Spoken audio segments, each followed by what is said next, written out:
Good evening. My name is Adam R. Wood. They call me the Zotmeister. This is Throwback Thursday. Tonight's theme, which I literally came up with at the last minute. No scrolling allowed. Be playing games where you only have to deal with one screen at a time. Never, dealing with things that are off-screen. I figured I would start with the classic arcade game. It's practically the poster child for this, Berzerk. Oh. Demo keeps trying to shoot auto, and it never works. Can't do that till the sequel. Destroy the intruder.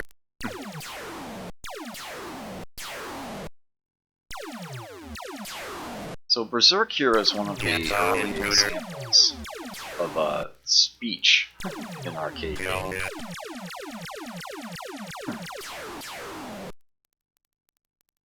Intruder alert, intruder alert. Controls are very simple. You have just the joystick and the button. The humanoid must not escape.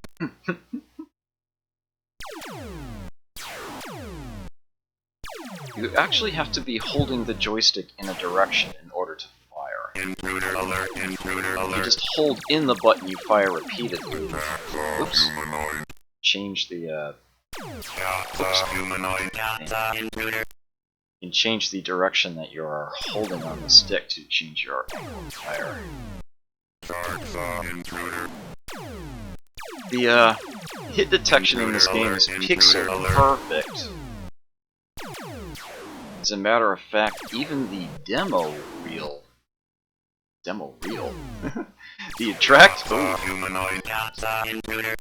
attract mode can actually show a shot passing through what would be our protagonist's neck. In that one pixel gap between his body and his head. It's a short game.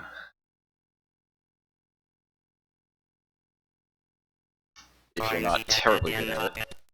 Nope. If you're not terribly good at it, it can be a short game. If you know what you're doing, it can be marathon.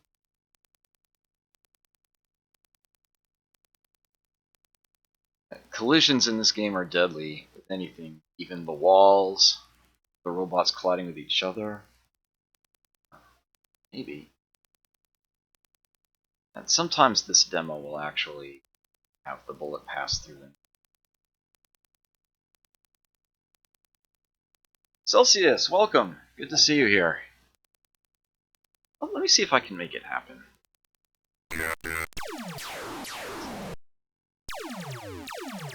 Notably, the robots cannot shoot diagonally, or at least the early ones won't.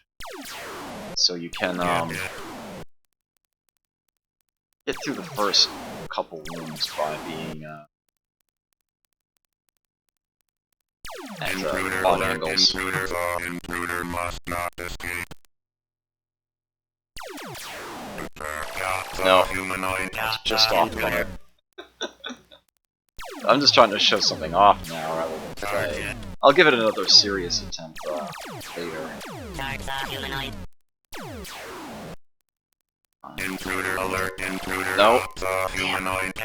Intruder. I can make this happen. No. Humanoid. Intruder. It really does literally need to be pixel perfect. But, Charge the intruder. I don't think the first room shoots at all. Fight like a robot.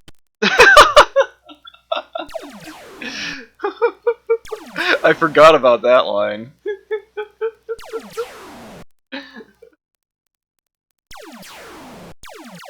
Intruder alert, intruder alert. Get the intruder. Yes, famously evil Otto there. The He speeds up once all the robots in a room have been destroyed, but you do also earn a bonus when you do that. And it's not a terribly high-scoring game, as perhaps you've noticed. Humanoid. Intruder. Hit the wall. Let's see if I can... Sciature, thank you for the host. Greatly appreciated. Plenty of time to see this coming. Yes, there we go. Tried to do 2 in a row. I made it happen. This is GTA. GTA -7. 2000. Or something. Alright, so this is going to be a serious attempt at this. It may look like I've left a robot behind, but I got a plan for him. Crazy Otto will always spawn in the same spot that you did. Intruder alert, intruder alert. He'll follow me, so he'll kill the robot for me! The intruder must not escape. Kill the intruder. Oops, matched shots. Shoot it. Intruder alert, intruder alert. Yes! This was one of the earliest games that people figured out how to marathon, and, famously, one individual, after playing this game for an extended period, actually collapsed dead on the spot. So this is actually the first video game to which a human death can be accorded to. Kill the humanoid. Got the humanoid. Got the intruder. Destroy the humanoid. This game is also in another sort of controversy, in a sense. Get it. A man by the name of Robert Allen, who is an expert at traditional games. He actually has a book of original card games, like back in the 60s, I think. Still creates puzzles. He invented the logic maze. He has this infamous article called "Why Video Games Suck," and he sort of regrets not calling it "Why Modern Video Games Suck." He provides examples of classic games that he thinks are fantastic, and why it is that changes in design have resulted in games getting worse. Mind you, this article is, I think, like back in the 90s. It was some time ago. Intruder alert, intruder alert. Berzerk was his prime example of a good video game. You can see the entire arena, you can plan your strategies in advance, you're never ambushed by something unfair, you always have the chance to see what's going on, the rules are determined. You can approach it like a puzzle. It's a workable, doable game. Once things became first person and you can only see a certain portion in front of you, that's when, you know, unfair ambushes started. There's a lot more to the article, but that's sort of one of his key points. But yeah, this was his example of a game where it's fair. You can see everything, you can plan out, nothing is... this was his example of a good design.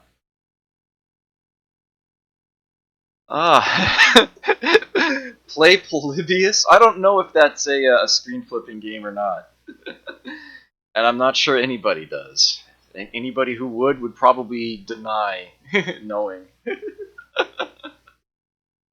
Jezendar, good to see you. I'll play this one more time. Let me see if I can get a decent run going. Get the humanoid. Yeah, experts can marathon this game. Get the intruder. There's sort of multiple versions of it out there. In order to make it less marathonable, there was an updated version that had faster robot bullets. Get the intruder. Intruder, the humanoid must not escape. I'm actually not sure which one I'm playing, to be completely honest.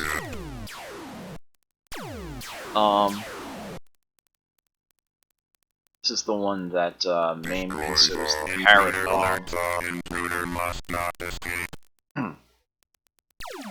Oh! No, yeah, Well, Target. I cannot complain about people getting the day of the week wrong. When you've been unemployed as much as I have recently, that sort of thing you tend to get lost on. Intruder alert. Intruder That's sort of one of the main reasons why I wanted to get into streaming. It's something that I can make a schedule for and stick to. It's like, I know what day of the week it is now. Oh! Dodged a little too far back there.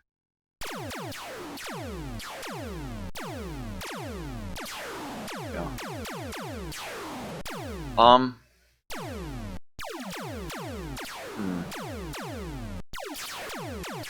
This game was perhaps most famous on the Atari 2600, whoa. Which has a really nice balancing factor in it, actually. In that the score you earn for the robots increases with each room. Or here it's a set 50. Except for the last robot in each room, which instead gives you 10 points per robot that was in the room. Intruder alert. The intruder must not escape. Now, admittedly, the rooms do actually appear to scroll when you leave them, but when you're in a new room, it still, appears from nowhere. Oh, this is bad. This is very bad. No. Bad, threat selection there. I have decidedly less experience with it, but I feel compelled to follow this up by playing its sequel, which is actually right here. For some reason, I have my game list sorted by manufacturer rather than title, so it's right below it. Quick, does anybody know the name of the sequel to Berzerk? 100 bennies.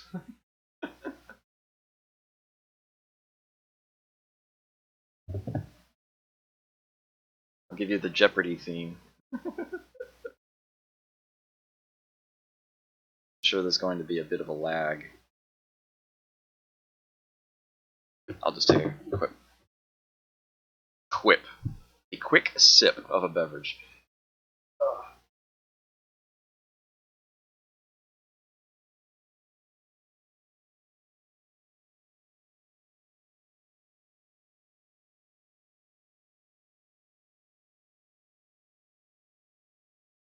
Oh. Apparently not. Frenzy. Frenzy it is. This is a game that I didn't actually see in arcades back in the day. I only know of it, well, I had heard of it. I knew it existed, but I never actually really saw it. Until, FunSpot managed to get their hands on one. Hey, Mame, you lied to me. This game is in 1982. It says so right on the title screen. Same controls. Yeah, they did a really funky thing with the walls in this game. Sort of split them up into two types. The outer walls can actually be, and some of the inner walls can actually be shot. And if you make a sizable enough hole, you can step through it. The other kind of walls, the inner ones, will actually reflect shots, so you have to be very, very careful about those. Controls are otherwise the same. There are different types of, actually they don't even look like robots anymore. They actually look like skeletons and octocodes and what.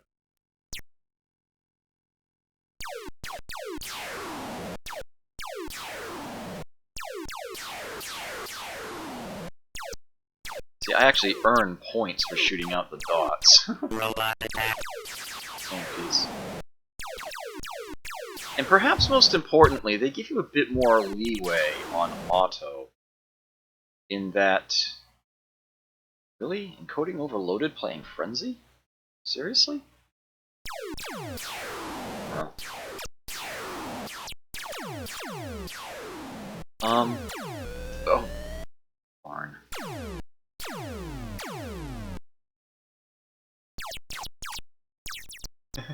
Oh!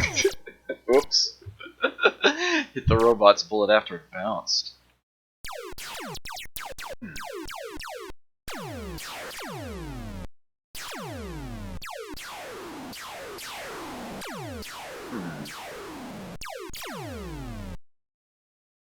They're smart enough to not just randomly walk into the walls, but... Oh, you're kidding me! Oh, look at that gap he's shooting through. Damn. Otto in this game, he's still technically invincible, but he will react to your shots. If you shoot him enough, he'll actually retreat. Once.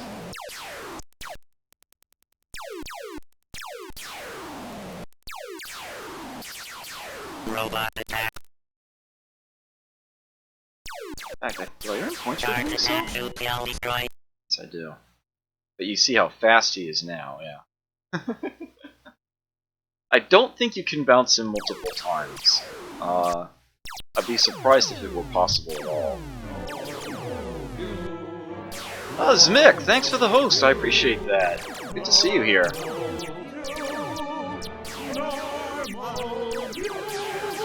Well, I guess I know what I'm playing next if you're here. Bubbles totally fits the theme.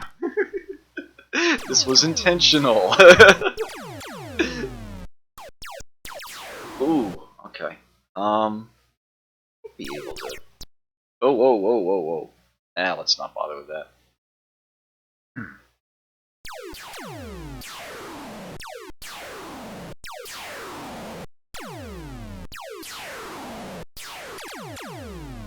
Robot attack. Yes, this is sort of an... This is a, as advertised, this is going to be an open format, Throwback Thursday. If you can think of a game that fits the theme, by all means, put it in the, into the chat there. And I might just play it if I have it available and don't think it's a total crap game. I was going to play Bubbles at some point anyhow. Oh, damn. But I will gladly, I'll be playing it sooner rather than later now. Enough points to get an extra life. Ooh! Nuts. I, failed to realize how close that one had gotten.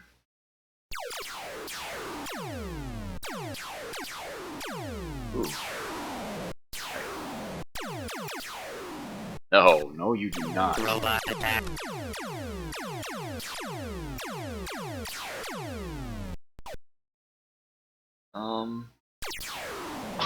He shot himself.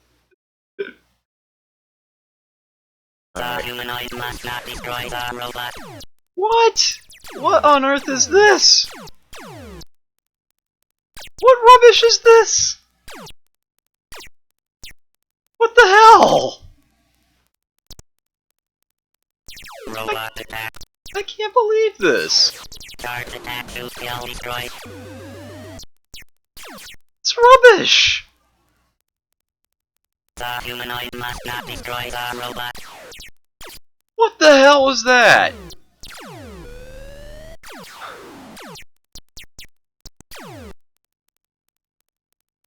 Well, that's getting highlighted. That's about all I can say for that, though. This game is officially bullshit.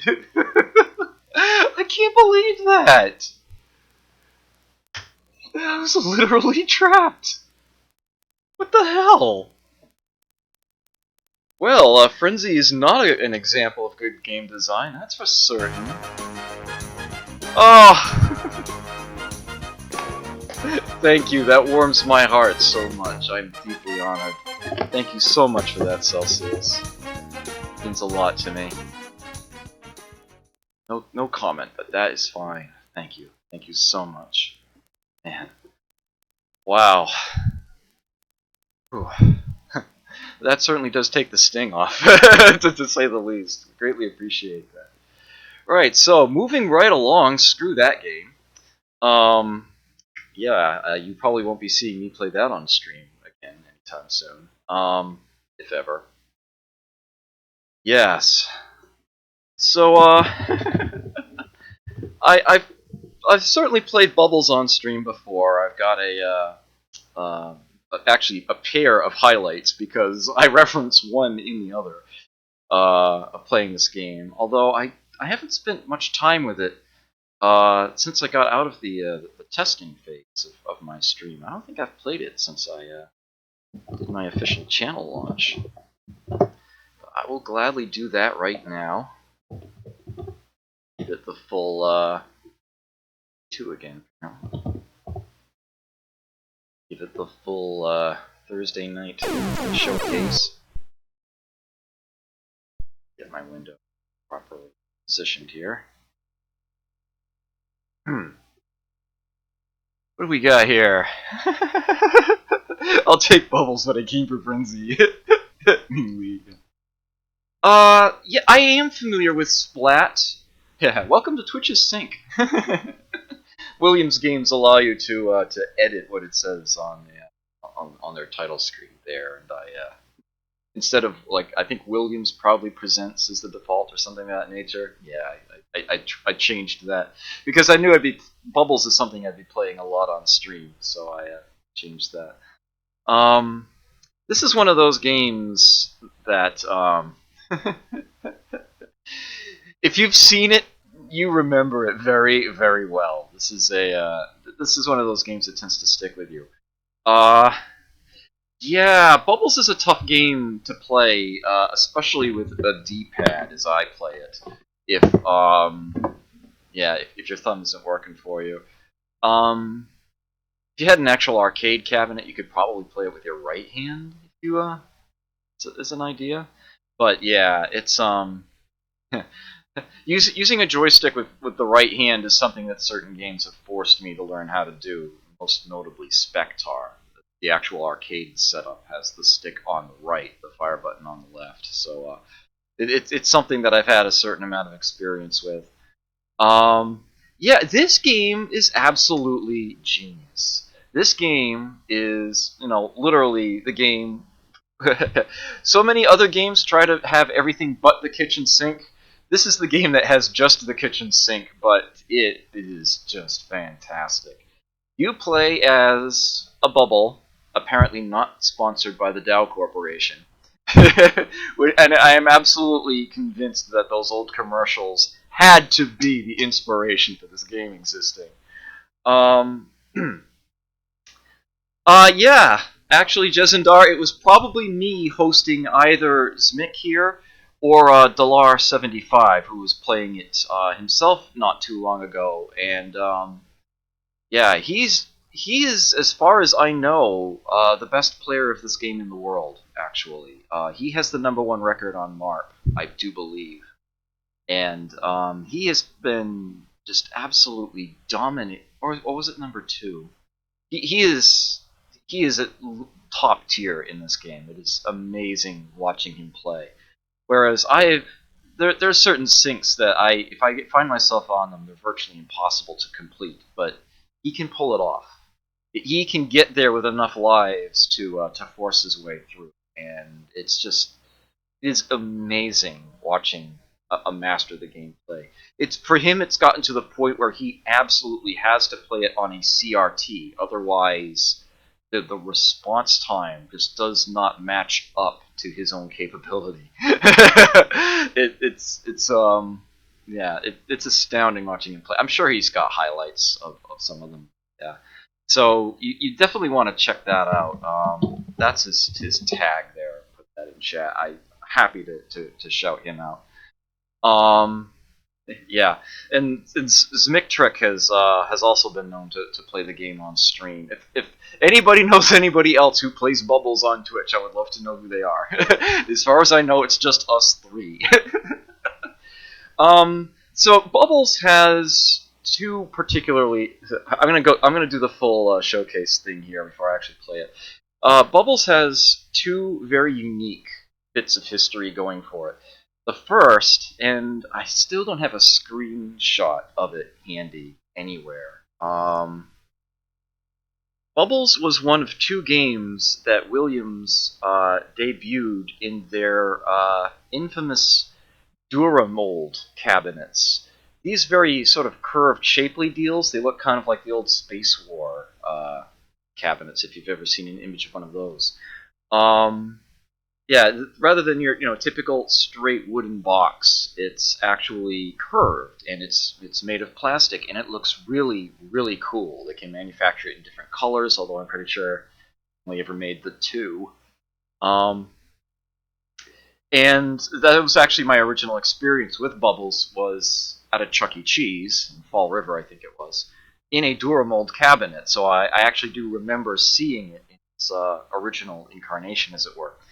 The reason why they didn't mass produce those Duramold cabinets and use them for all their future games, and I still wish that the Mythbusters had covered this. Oh, Cap Howdy, good to see you. Thank you for the host. Greatly appreciate that. These cabinets became infamous for literally ejecting their monitors. The heat build up inside the cabinet from the monitor and just ambient heat would cause the cabinet to shrink to the point where it would actually pop its monitor out, actually literally shoot it out several feet in front of the cabinet. I have never seen footage of this, but there have been plenty of reports of it. And I would love for somebody to take the Mythbusters approach and actually show this happening, even though I know that it's going to be an expensive thing to do, because Duravolt cabinets are certainly rare, and you're actually talking about, destroying something when it happens, but still, that would be an amazing thing to see. Oh, Cap Howdy changed his color, too! Yes. The other interesting tidbit of Bubbles' history that puts it into a very exclusive club is that it is one of only 6 games that appeared in the original commercially available video game emulator. Specifically, be right here, yep. Specifically, this one. Williams Arcade Classics for the PC. This is its instruction manual. This was the result of this was the original release from a largely fallen company called Digital Eclipse, which created an old I forget the name of the processor, but an emulator for an old kind of CPU. And they figured the best way to test it out to see how accurate it was is to try to use it to emulate some arcade games. And they actually ended up getting the license from Williams to produce some arcade-perfect home versions of games. And this was literally the original home emulator for any kind of video game. This was nothing came before this. All of the classic arcade game compilations that you see on consoles and whatnot, this is how that all started right here. And this has exactly 6 games on it. Defender 2, which is something that, if you've actually been to an arcade, you'd call it Stargate, but they ended up changing the title after the fact, as it were. They have released it as Defender 2 ever since. That's what they called it here. Joust, Robotron 2084, Sinistar, Beware, I Live, And this one game here that I'm guessing that most people hadn't heard of prior to this coming out. I did, as I had mentioned. But yeah, that was the main reason I bought this, by the way, was so that I could play Bubbles again. And this is actually still one of my favorite emulators. They did such a fantastic job with this release. It's just absolutely amazing. Windows 95, I think, was out when this finally got released, or was about to be, anyway. Yeah, this hails from 1995.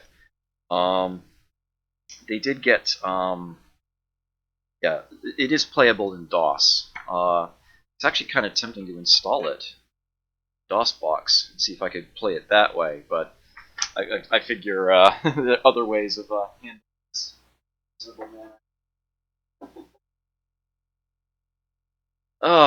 Let's see. Yes, Williams Collection for PS1. That was the first time you had played Bubbles, huh? I think that the first Williams Collection for PlayStation, I think it's actually the same games that are on that. I think that disc is literally a port of that collection. I think is what that is. I actually do have that disc, along with there was the second Williams Collection, and then they had two Atari collections on the original PlayStation, if I recall correctly. Since Midway actually had the Atari IPs at that time. And yeah, the best version of those releases were actually the ones that came out on the original Xbox. Those played incredibly well, and well, at least while Live supported the original Xbox, the online leaderboards were a thing of beauty, absolute beauty. The monitor had set. The manual said that the leaderboards for the game would be shut off after a certain date, which I think was like a year and a half after the game was released. And they never did that. They actually kept them running literally up until the moment that Live itself was shut down for the original Xbox. And people were still playing it. I remember being, I think I was like second place on their leaderboard for Bubbles and Blaster. It was, those were good times. Very good times. Yeah, yep, exact same games. Exact same games, Nick. Alright, well, this game does an excellent job of telling you the instructions. It only uses a joystick for controls, and although it might look like it has analog controls, it is actually just your typical 8-way joystick that controls the game. Instead, the programmers were very, very clever and designed the game with essentially just the right amount of momentum in the player's movement, the sense of when you move the joystick, you're changing acceleration rather than directly moving the character, to really make it feel like you're intelligently sliding around. And it does take maybe a little bit of getting used to, but it works incredibly well. Your objective is to get all of the crumbs, ants, and grease spots out of the sink. There are brushes and sponges roaming around that will do the same thing for you, but they can also pop your bubble. As you do grab these bits of detritus, your bubble slowly grows, gaining eyes, and then a mouth, which will eventually grow into a smile if you make it to full size. Once your bubble does have a mouth, that's actually a bit of a threshold. At that point, a brush or a sponge won't pop you. You can, in fact, knock them around. Doing so will work towards shrinking your bubble back down again, so you do have to be careful. One of the highest scoring things in this game is to knock a brush or sponge into the drain at the center. Doing so will give you 2,000 points and get it out of your way. Remove it from the sink. The deadliest thing in the game are actually the razor blades that occasionally show up. Those will always kill you. Second dangerous thing would be the roaches that essentially tend to spawn if a level has been running for a certain amount of time. Some levels spawn them sooner than others. The cleaning ladies that come out will also mop up the detritus. They have a sort of a point bonus when you grab them, and the value of any items that they grab will actually be added to their bonus, so you don't miss out on them if you pick her up. But she actually physically carries a broom, and the collision detection in this game is pixel perfect. If you touch the broom first, rather than any other part of her, you collect the broom. The bubble will hold it out in front of it, whatever direction it's moving, and that broom is the only way of dealing with a roach. The broom hits the roach, that will take out the roach. It'll also remove the broom. Get 1,000 points for this. Once all the detritus is gone, the bubble will be washed down the drain. Now, if you didn't get enough of the crumbs yourself, that is, if your bubble doesn't have a mouth, it will actually take your bubble out. You're going to have to repeat the sink. Or does it send you to the next one? I honestly don't remember. I think you have to repeat it. If your bubble does have a mouth, you can safely move on to the next level. Also, you can jump ahead. You can actually survive the trip through the drain if you have a mouth. Even if you haven't finished off the sink. Doing this actually skips the next sink. You warp ahead. If you were on sink 4, you go to 6. Knowing which sinks to be on is a matter of parity. Remember if the really nasty ones are even or odd at any particular point, and you might actually be able to avoid them entirely. Although the way that this game is designed, it tends to reach the point where you need to warp ahead every single time anyway. Just surviving long enough is an extremely difficult thing to do. You get an extra life every 25,000. It's theoretically marathonable, but the difficulty level is just insane. Add to the fact that there are things that, it's just how much the game throws at you. And the speed of the bubble can be influenced in certain ways. Like the grease spots, when you pick them up, will actually accelerate the bubble a bit. If you hit a big cluster of them, the bubble can suddenly find itself flying to the other end of the sink if you're not careful. Or if you don't know what's going to happen. And yeah, you might not even make it alive to the other end of the sink. And there's also a bit of a slingshot effect around the edges of the drain. Like you've almost certainly, if you've ever played golf or mini golf, you've probably seen the golf ball skirt around the edge of the cup at least once in your lifetime. Yeah, the bubble will do the same thing in this game. Yeah, the game does a very good job of actually showing you the score for everything, the instructions during attract mode. As a matter of fact, you can actually force the game in attract mode to show you the instructions with the joystick. Pressing down on the joystick when the game is just showing its title screen will bring this up, and up will bring up the... Well, I think that's enough exposition. Let me actually get a play of this going. I want to have a score of at least 300,000 as a highlight on my stream. I want that so much, and it hasn't happened yet. I've come close, but I haven't actually made it happen yet. It's been a little while since I've played. Probably just a few weeks, though. Here we go. It's a good start. See if I can... There we go. This early on, I do not want to skip sinks. I do want to play them all. The bonus that you earn at the end of a sink is based on the size of your bubble. For every...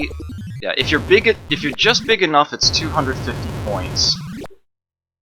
Every size class above that is another 250. See, it counts down the bubble size until it's where you no longer have a mouth.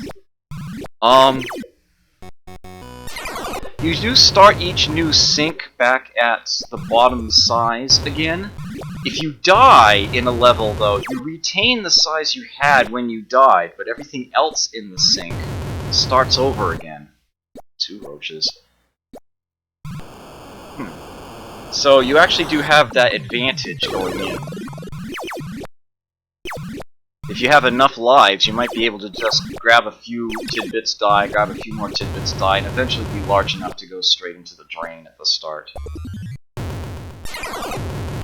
we go. I know, this is one of those games where it tends to be a little tougher than you might remember it being. Ooh. Ah! Slipped right into it. Slipped right into that razor.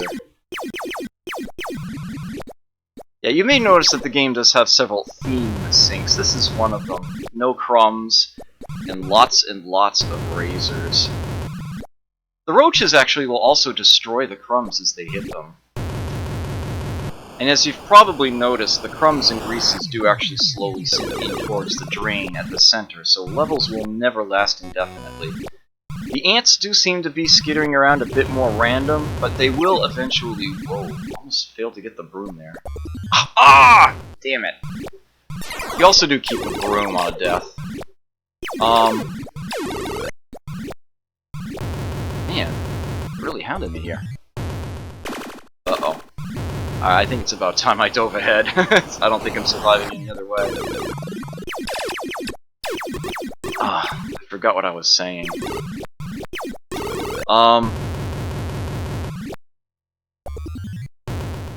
At any rate, I probably should have just dove out when I had the chance. Yeah, I just lost the mouth. Oh yes, the ants will eventually work their way back in towards the drain. They will not roam around forever. I don't know exactly how their AI is determined, but it is such that they will, after a certain amount of time, always make it back to the drain. Until then, they tend... Oh, I will not fit behind that razor. There we go. Ant hit a roach. That works. Here is the first ant-only sink. They give you lots of cleaning, ladies, and you're gonna need them, because the roaches are fast and furious here. Damn it! Alright, so I am actually going to have to do some dodging once I get out of here. I shall do so. Yes, I know. It is extremely well balanced. The, at least until, you know, you get up until, like, sink 30-something. It's extremely well designed. The dive ahead bonus, if you skip a sink, is quadrupled compared to the standard. The sink is now... I swear that roach came out early. Compared to the standard bonus for finishing the level, it's 1,000 points per size class instead of 250. Whoa! Damn it! Slid right into the drain. Just try to very carefully. Now, when there's a crap ton of items around the drain, the roach can actually be delayed. You have to be careful for that. I might make it to another extra life at this stage. There we go. Oh dear. Oh, I got a mouth. Yes. Okay.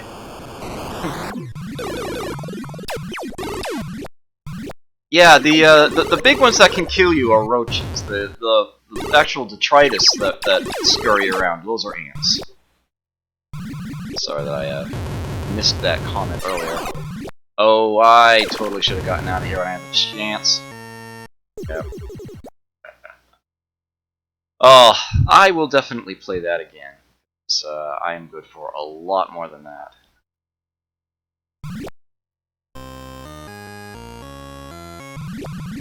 Yeah, this is a this is pretty much an instant cult classic game. I think would be the way that I could best describe that. Oh, that was close.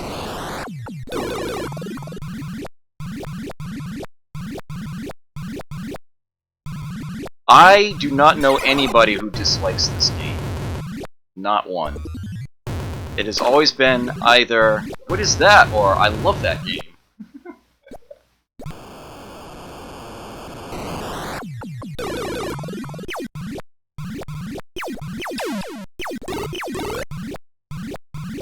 Oh, ah!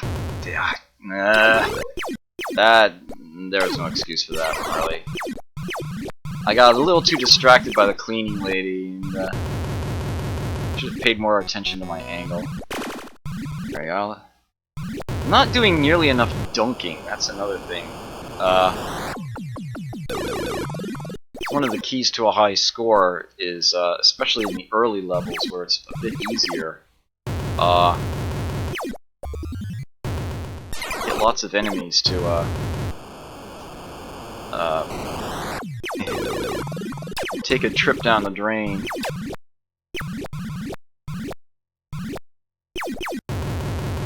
Okay, good. I was a little worried there. There we go.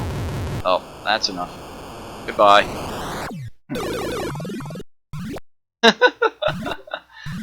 Oh, I know, right? Well, it's their loss, because this game is amazing. This game is absolutely amazing. I don't need to tell you that, you know this already. Whoa, easy there. Ah! Ended on me. I was not ready for that level to end. There was more I wanted to do. Lost score there. Oh dear. No. He's guarding the cleaning lady. That was gonna be a, not so good one. Oops. That didn't work. Oh dear. I wish I were more consistent at this game. Definitely wish I were more consistent at it.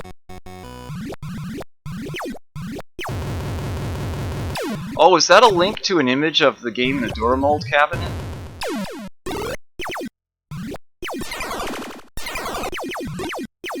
Ooh. Damn, didn't mean to end it before. Yeah, when you see the game in motion, it definitely does gain something, to be certain. Yeah, I've watched Dalar play this game, and it is amazing. Ah, darn. I think just about the only other thing about this game that I could mention that I haven't already said, you may have actually seen this occur already. Detritus picked up near the edge of the drain, you get double points for. Which is why in those levels with no, oh, darn.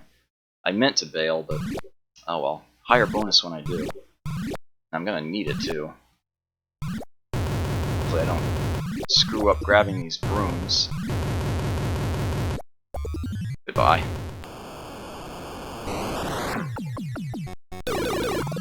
Okay.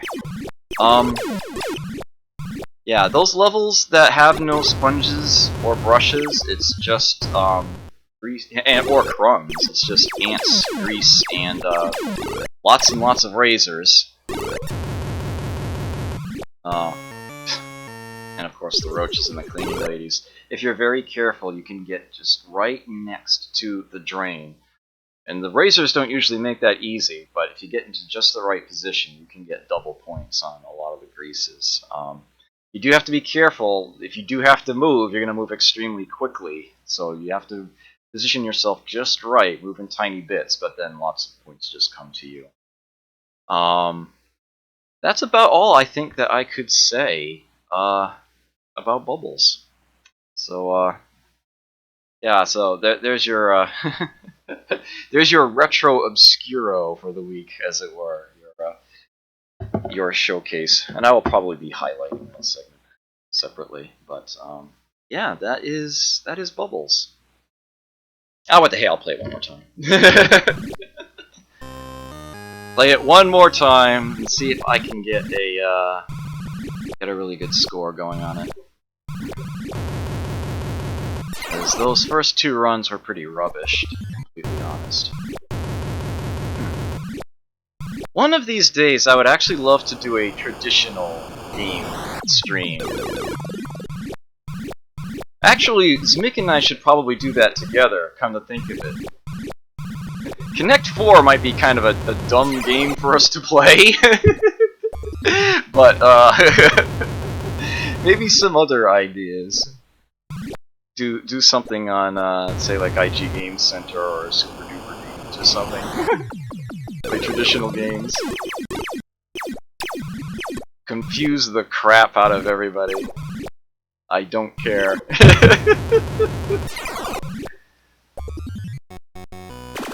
In there.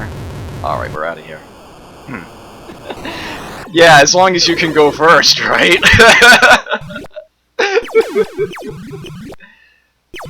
I actually have been trying to learn that game. I'm far from flawless at it, but yeah, even if we trade it off, you'd probably still win. I would probably mess up the occasional game. I'm guessing I would probably screw up more than you would. Don't know why I think that. I don't have anything to go on. It's just my thought.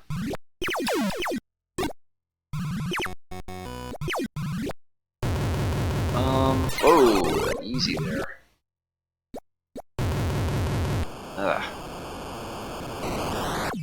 Surfintizer! There's a name I don't recall seeing before. Good to see you.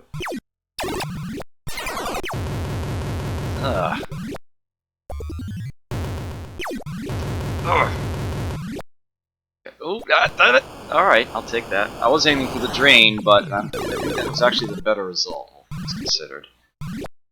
Alright. Yes, the first ant-only sink isn't that bad. They get very vicious from there. Alright, there will be another cleaning lady coming, but I have to dodge this roach for a short while first. Here we go. There we go. That was pretty much a flawless sink 9. That's the way it should go. Well, I'm no Alex Trebek, but I do try to oh, damn. That should not have happened. That was just me getting antsy. No pun intended. I do try to be good with names. Whoa. Yeah.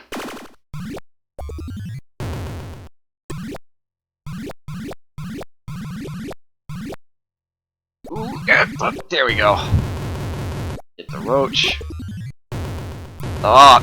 Just the way that the sponges circle around, it can be very tough to get a bead on. I noticed it was practically overlapping the drain. It should have been an easy dunk, but as soon as I got into position, it wasn't anymore. Aw, darn. You do gain a small amount of bubble size when you KO a roach, but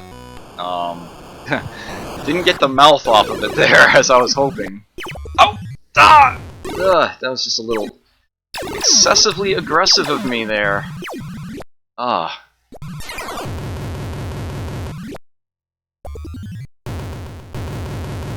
Yes. Even got the dunk before I bailed.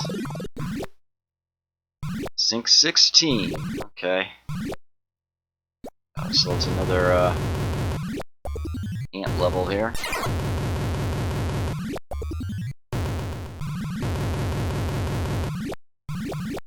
Yeah, as you can see, the roaches get kind of nasty here. Oh, it ended! Darn! Oh, so much more I could have done. That last ant just didn't linger for me. Ah! Oh yeah, at least I got the broom. Okay, here comes the roach. Bye. Ooh, that was costly to my bubble size. Ah, that wasn't very good.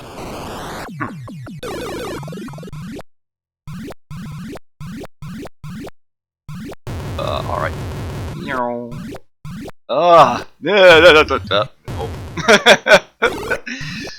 Two walls, I can fit two. No, now there's a third wall.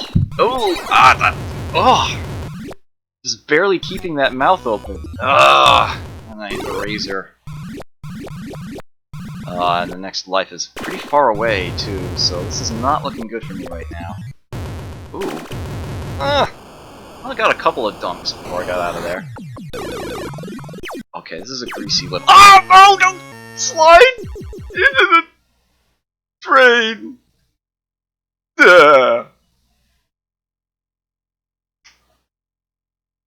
Damn. Oh, that had such good potential, too. could have mounted a comeback if I had managed another 10,000 points there. Ah, damn. Oh well. Yeah, the high score that you see there, 285,080, I did in fact do on stream. There is a highlight of it. As a matter of fact, the score right below that, the 275k, the highlight for that is still there too.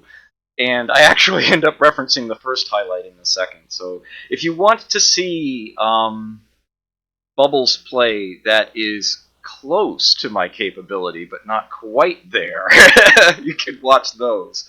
And hopefully at some point in the near future, I will actually get a good 300k plus score going. I'm probably capable of 400,000. 500,000 is probably quite a ways away for me. I'd have to really seriously sit down and practice the game and like not play other things for a while if I was going to get up there. And as I've said on stream many times before, I would rather be a B plus at thousands of games rather than an A plus at one. That's just my approach.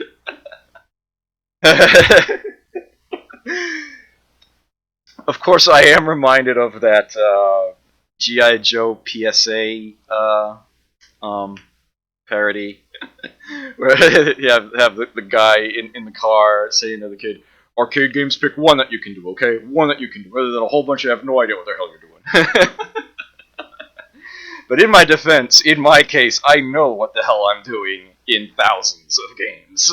That's the plan. That's the idea. Did I miss anything back here? As I definitely Oh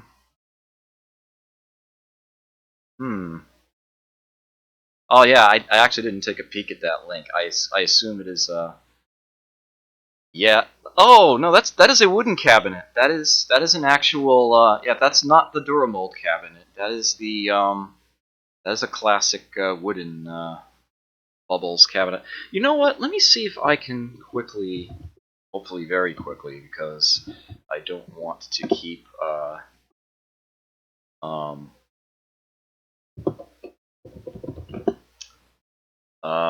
okay. Yeah, there are images of it out there. Let's see. All right, I won't put it on screen, but I will send you a. I will put a link for it in chat. Yeah, that is a. Yeah, thanks to Google image search, that is an image of a Bubbles cabinet in its original Duramold variety.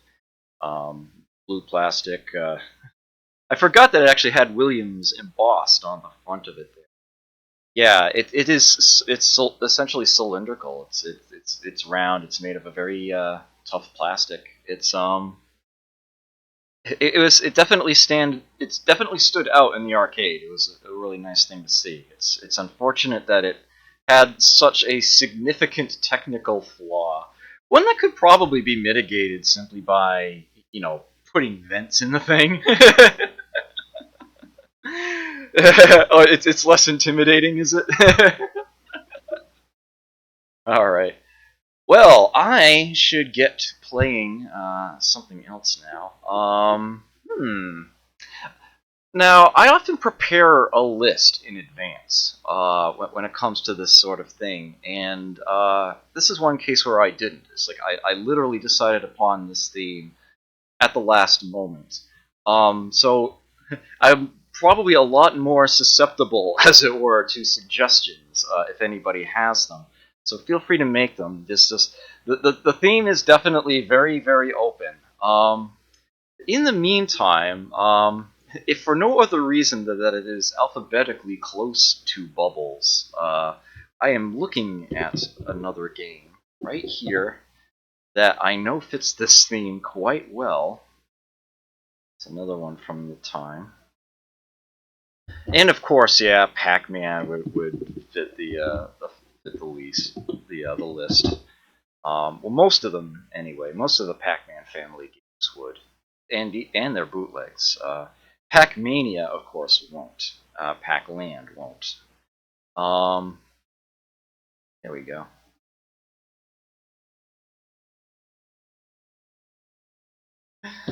Oh, okay. All right. If you're gonna go there, then I'm going to recount this tale here. Let me pause this. Not to make you feel bad, but I am going to share this tidbit. If it seems like every now and then, my face is a little bit off, there is actually a medical reason for that. I suffered from Bell's palsy a few years ago. It was the same thing that Carney Wilson suffered from. You may remember hearing about that in the news a little while back. I had it a little while before she did. Literally, the entire right half of my face was paralyzed. It was apparently caused by an infection that I had behind my ear. Um, it Most of the effects are relatively temporary. I say relatively in that it takes about 6 months for it to sort of recover, but it still has these tiny little tidbits that tend to stick around. To this time, it's like I still have a little bit of trouble whistling, and I never used to. When I perform a certain amount of exerted effort, if I'm reaching down somewhere, I feel myself compelled to close my right eye for some reason. It's just like the muscle doesn't want to keep it open for some reason. Tiny little things like that. But the real thing about this that really kind of the hard part, let's say, is that this was dropped on me right before my brother's wedding. So I literally gave my best man speech with half a face. That was kind of obnoxious to have to do. And I did not feel comfortable doing it. I'm not a big person on public speaking anyway. But I stood up there, I did what I did, and lots of people actually ended up coming up to me afterwards and saying how much they liked the speech, saying what a great job that I did. And as it turned out, one of the people who was attendant there was actually my mother's boss, because my brother worked at the same company. And he ended up hiring me because he was apparently that impressed by my speech. So I can't complain too loudly. But suffice it to say, I was a little questionable as to whether these were just people being polite to me or whether they actually thought I was doing a good job. So one thing that I did not, although I was there at the reception, I did not attend the after party. And I was told that people at the after party were still saying how good of a job I was doing with my speech there. And so that made me feel a lot more comfortable.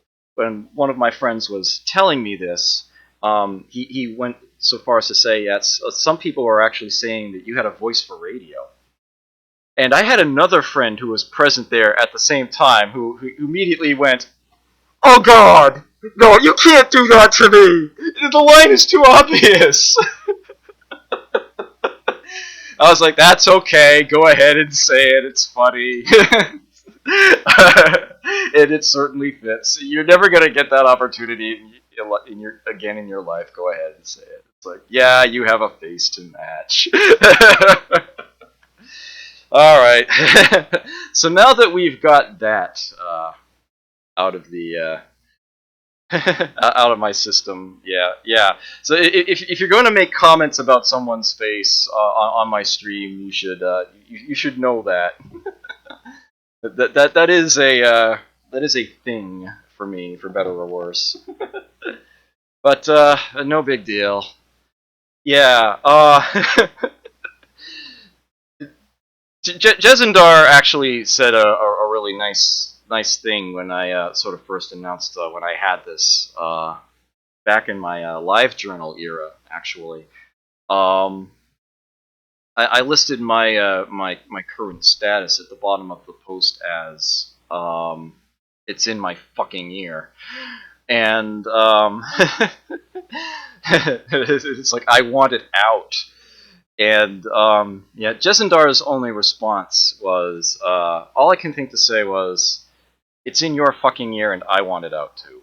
That actually meant a lot to me. I appreciated that. I thought that was perfectly phrased. Yeah. So anyway, burger time for me. You will not see any evidence of this here. There might be some old meme decathlon where there's evidence of it. As a matter of fact, I think I may have even I might actually have a burger time score in the Twin Galaxy database, come to think of it.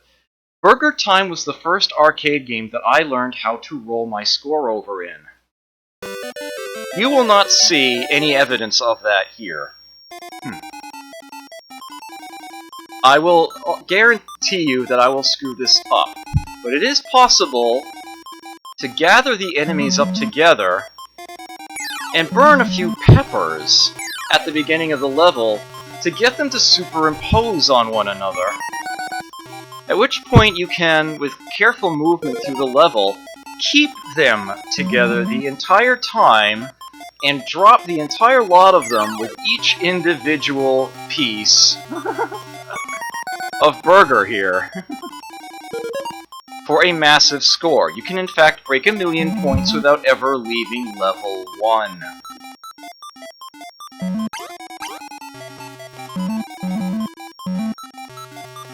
This is what is known as awesome.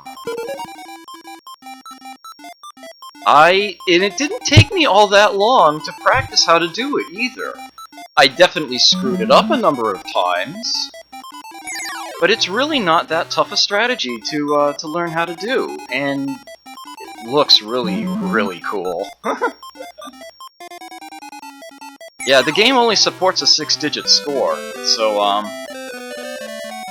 yeah, it is a game that has to be recorded or watched by a referee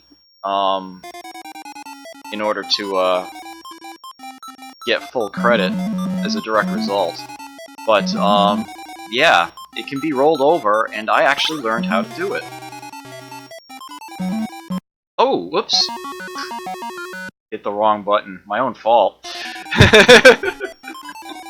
Damn it. Yeah, this game, if you hadn't seen it before, yeah, it is one of those games that came out not too long after Pac-Man, a couple years, I think, yeah. That's a unique take on a maze game. They named the characters, well, yeah. The protagonist's name is Peter Pepper, and they did actually end up getting Peter Pepper in a couple other games. There was an arcade sequel, there was a home platform sequel.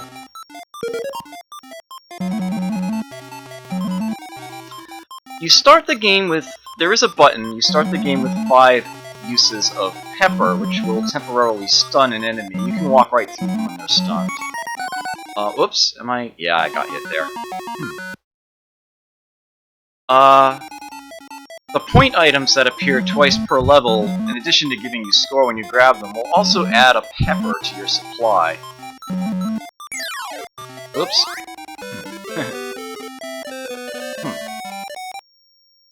I can do Splat. Oh, whoops. I can probably do both Splat and Food Fight, come to think of it. Do a sort of a comparison deal. That would be an interesting thing to do. Obviously your objective in each level is to build all of the burgers. You do so by rather unsanitarily walking across the pieces.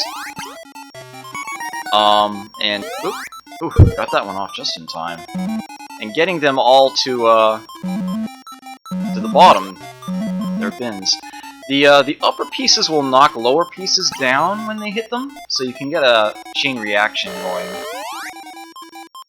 You can squish enemies between the pieces for small bonus points, and get them to have to respawn somewhere else. Although that can be a bad thing if you've got them grouped together.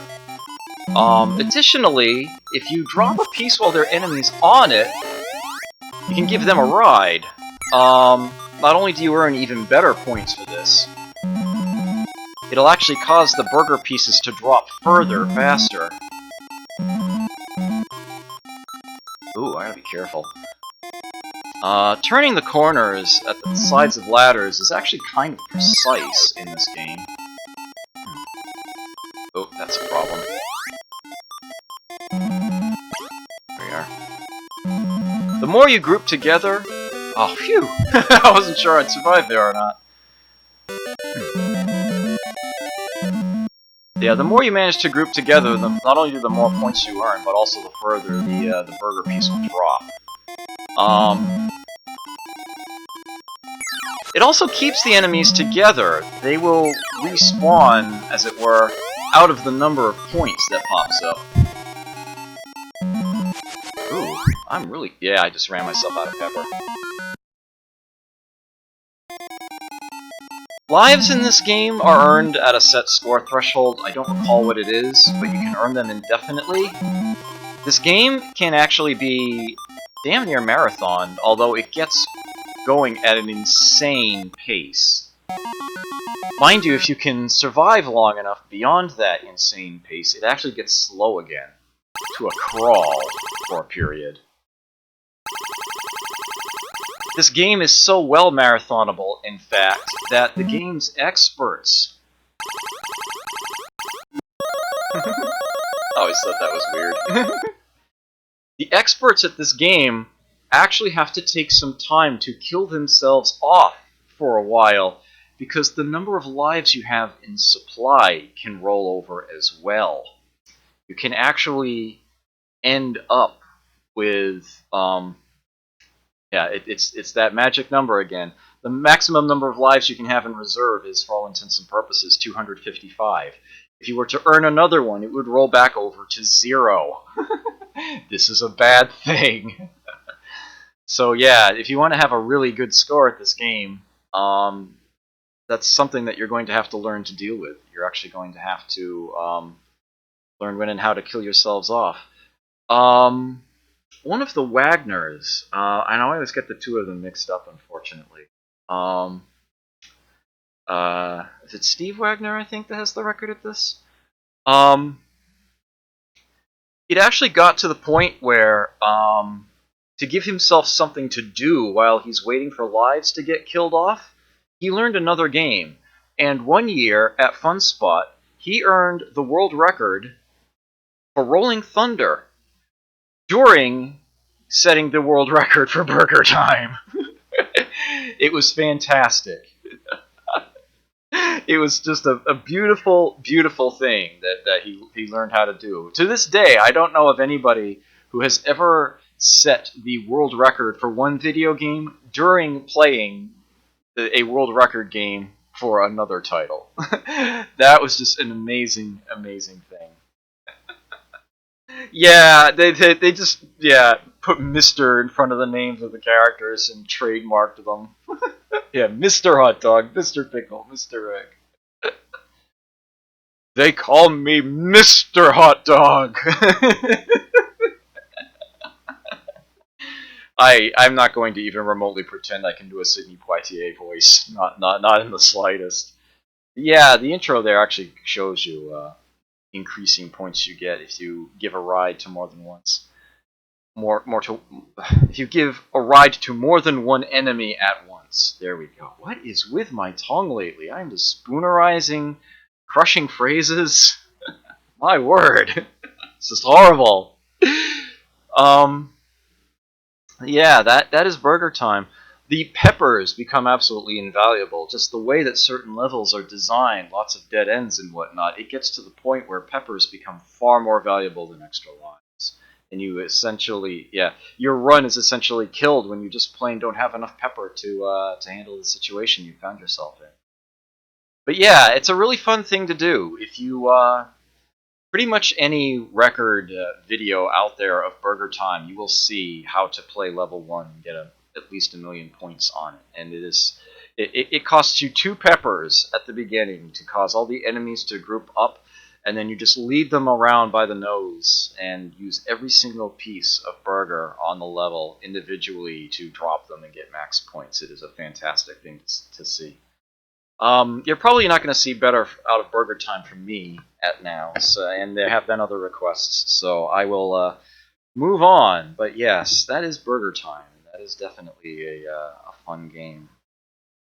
So let me see. Oh yeah, Sonny86, welcome. Good to see you here. Snuck in when I wasn't looking. Mr. Zot, I'm not responding. Which came first, Food Fight or Splat? Let's see, Food Fight was 82. Oh, they're both 82. Huh. So that's something I would have to look up months on. Well, Splat was what was actually suggested, so I will play that first.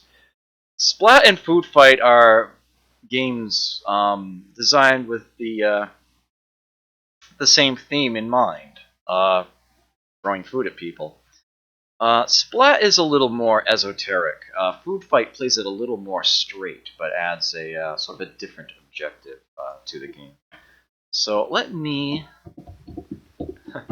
Here I was thinking I would just do sort of an open format, but it turns out I've got a lot of games I can talk about here. It's funny that. So yeah, this is actually... for a literal last-minute theme, this is proving to be a better episode than I had originally thought it would be. So let's get Splat up and running here. I don't believe I've fired this up since the last, hard drive loss, as it were. So I'm probably gonna have to push a button here. Yep. Nerd Beaters is the daily high score list and the Splatting Elite.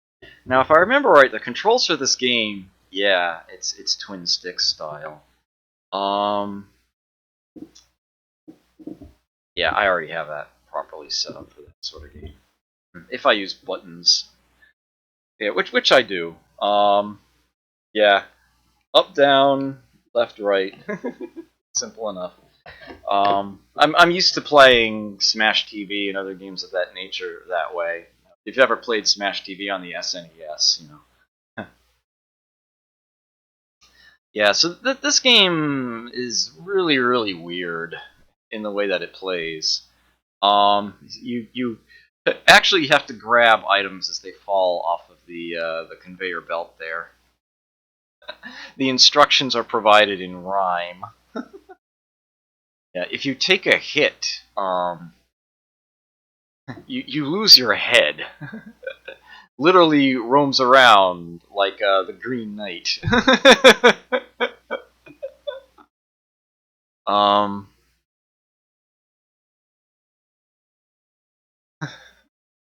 It has actually been a long time since I've played this. But yeah, sneak out through the doors. Probably should be reading these instructions. It's been more than a little while. Walk joystick to select player. Oh yeah, you do actually get to pick who you throw as.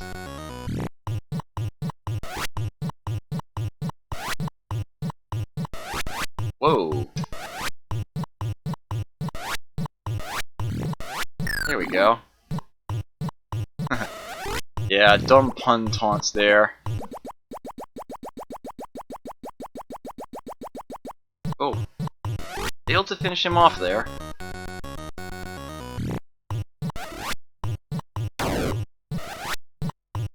Ah! Oh! Get back here. Ah! No! Get back here! Ugh. There we go. Yeah, the enemies can apparently kick the head around and try to keep it away from you, just like Gawain did to the Green Knight. Ooh! There we go.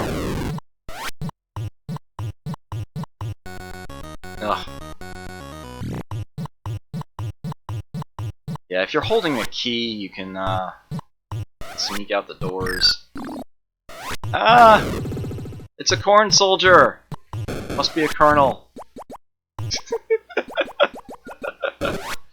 Yeah, I just stole a joke from the tick, I'm sorry.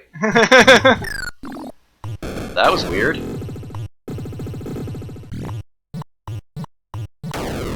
Ooh. Oh! Not the easiest game to see what's going on at sometimes.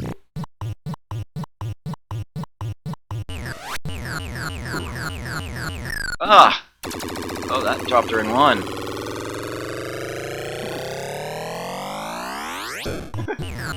Arcus, good to see you. Oh, that thing is persistent. Just warp me across the screen. Ooh. You are now a Splatiator. Put your initials in, hot dog.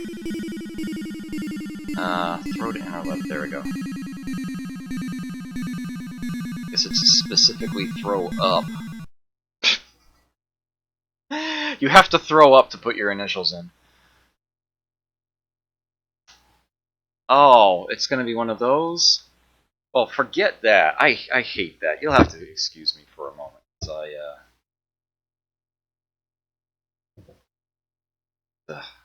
Gotta...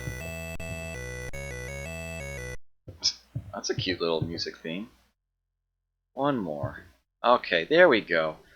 Where is it? Because, I mean, seriously. Letters for highest score. There we go. 10. Much better. Much, much better. I will set a track mode message later if I feel like it. There we go.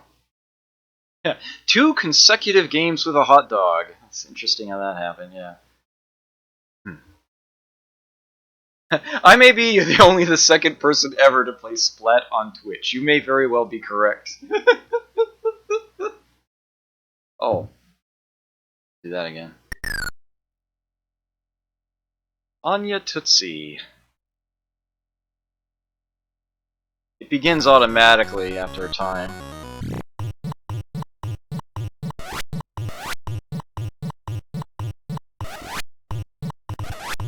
Ooh.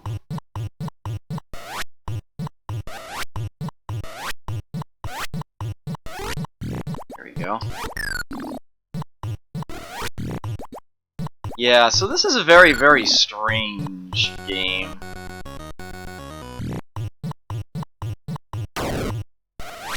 Ooh. There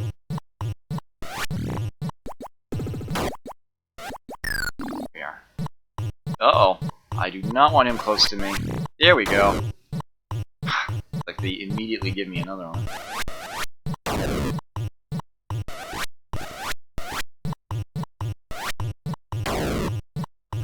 Oof! Ah! Double tapped. You choose what door you come out of on a respawn. That sound effect right out of Joust to tell you how much longer you have to respawn yourself. Ooh! Ow! That was brutal. I was doing better the first time.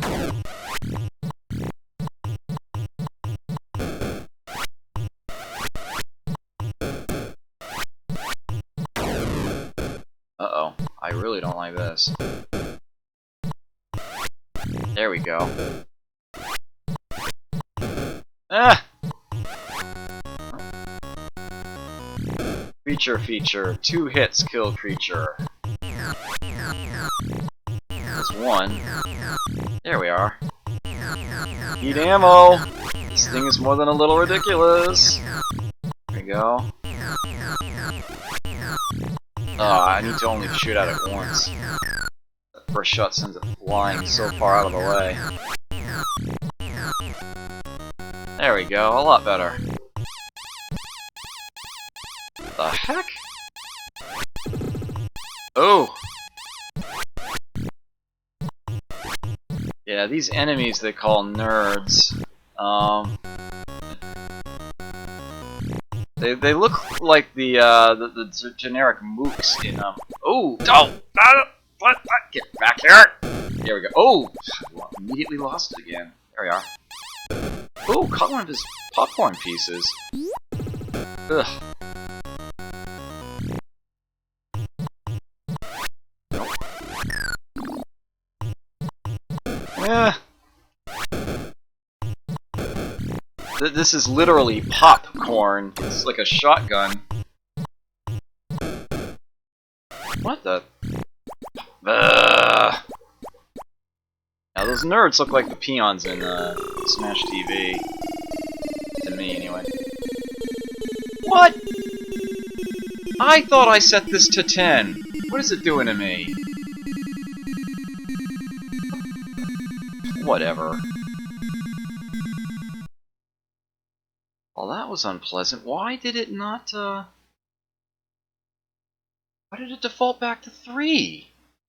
What's going on here? I'll have to see if I can remedy that later. When I, if and when I play this again later. Oh well, so that is Splat.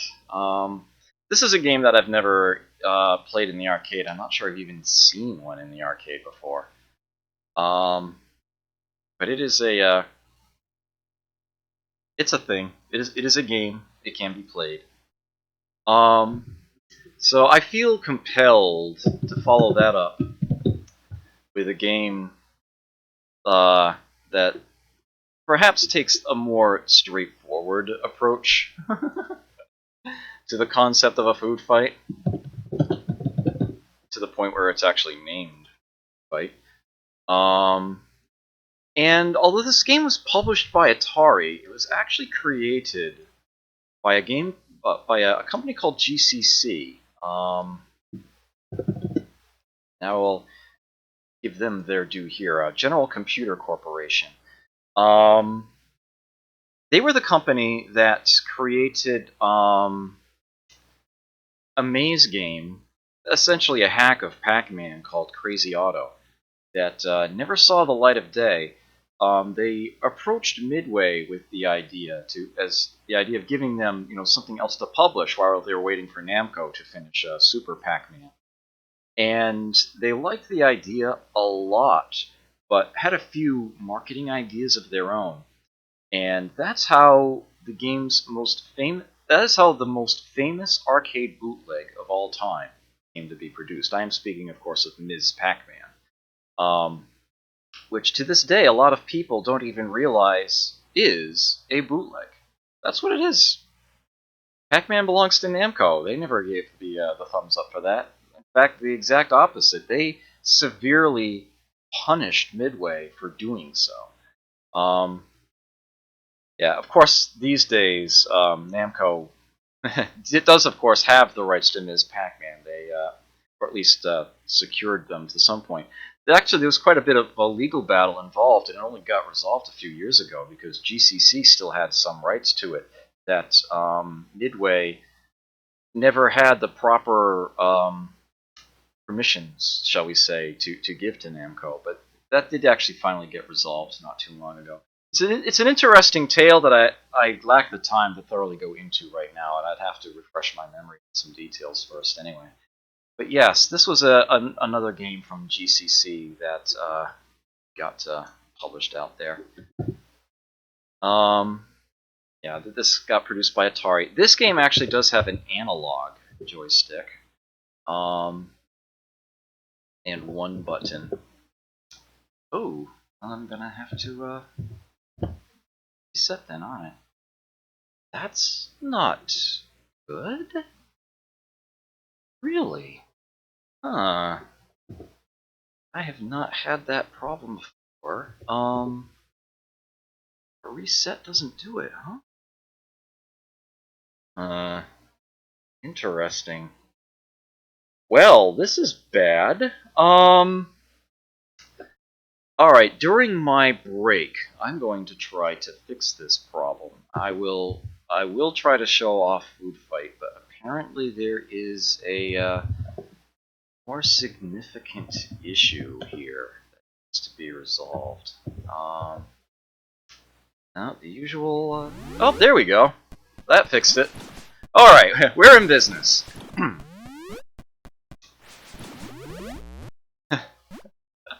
So this game, your objective in each level is to just cross, get from one side to the other.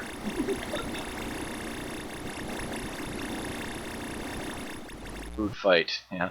They named the chefs. You can tell them apart by their hats. Oscar, Angelo, Jacques, and Zorba. Starring Charlie Chuck. So everybody remembered the names of the Pac-Man ghosts, so everybody else wanted to have named characters.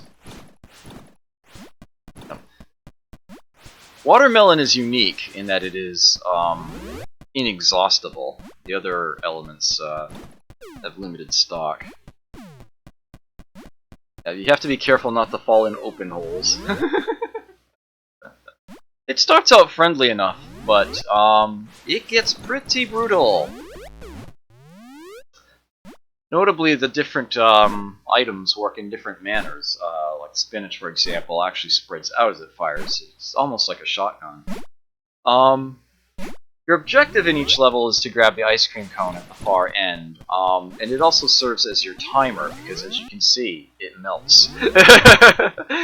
If you manage to get to it before it's all gone, finish the level. Surviving, just getting through as many levels as possible is actually the real key to getting a good score in this game. Is the amount of points you earn for the ice cream keeps going up. But in any particular level, the more you can the more you can manage to hit the chefs. I tried to say damage for some reason. You actually get increasing score for each hit. And this being an Atari game, you do get to choose what level you start at. But I will be just playing it from level 1 here. Eat the cone. Oh, damn. Oh, alright, the stick looks like it is working. I just gotta... What? I didn't grab a... This is not going well here. Alright, come on. Really? What the... Alright, I'm not that bad at this. I'm not sure why this is going so poorly for me. I can tell by his eyes that the stick seems to be working just fine. What the? Why did he suddenly start shooting right? Alright, I'm gonna have to figure something out here, because this is not working the way it should be. I always like that animation, the look on his face. When he's got food in hands, the way his eyebrows raise and he gets a smirk on his face. They did such a fine job with the animation in this game. And you do earn bonus points for unused food. Ah! The way that the all the remaining food just suddenly flies in at you. Here we go.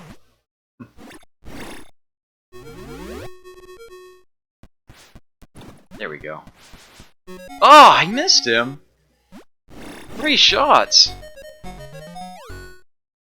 Yeah, this is not going well for me at all here. I don't have this much trouble with the game in the arcade. And I have seen this game in several arcades. Fun Spot does have one. The high score there is in excess of 1 million. I think that was actually set during one of the Fun Spot tournaments.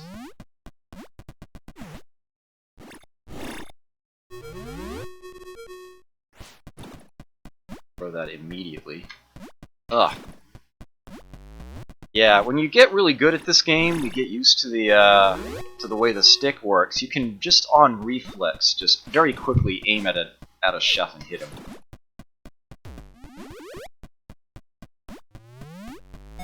Oh, why did I not? I'm getting to wonder if this is an emulator problem, because this game should not be this hard to control. As a matter of fact, this is one of those games where the controls actually seem to work extremely well. It's definitely a game where if you get hit, and well, the controls are working properly, you definitely feel like it was your own fault.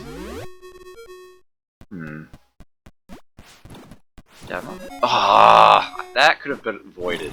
That easily could have been avoided. I'm going to try one more time because this is just embarrassing here.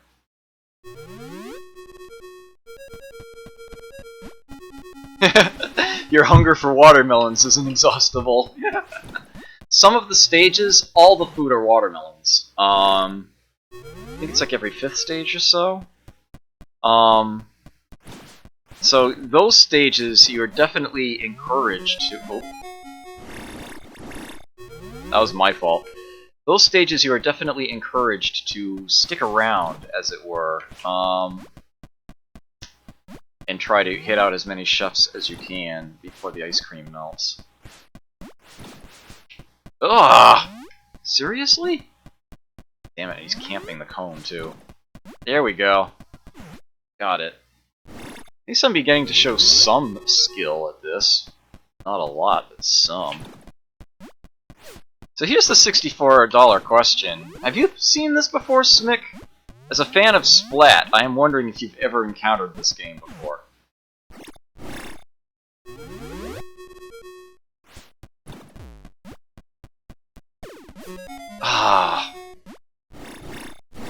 This game isn't the most well-known of titles, but it certainly seems to be a bit... certainly seems to be better known than Splat.